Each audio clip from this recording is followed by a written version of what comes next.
ислам деп қазір поисковикке жазатын болсаңыз 80 миллионнан астам результат шығады. Оның ішінде қай ислам, қандай не, сондықтан да көбінесе солай кіреді. Бұл негізгі радикалды бағыттағы, террористік бағыттағы, экстремистік бағыттағы топтардың қаржыны соған аямай жақтас табуға деген бір талпыныстан туындаған сияқты. Қандай да бір қақтығыс бірден қару кезенуден басталмайды. Әуелі теріс пиғыл адамның санасында туындайды, кейін физикалық формаға айналады. Сол сияқты псевдоуағызшылар да бірден қарулы жихадқа шақырмайды.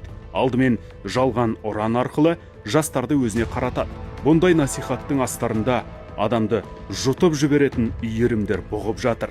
Аз уақытта сол бойға тарап әсер ете бастағанда арандатушылар жастарды өздеріне қол шоқпар етеді. Даиш халықаралық террористік ұйымына арбалғандардың 85%-ы интернет арқылы тұзаққа түскендер. Кез келген радикалды террористік экстремистік топтардың қаржылық үлкен қолдаулары бар. Өйткені сонша адамдардың басын қоспаса, ол сол жерде дүрбелең тудыра алмайды. Сол үшін оларда сол бағытта өте көп былайша айтқан кезде қаражат бөлінеді.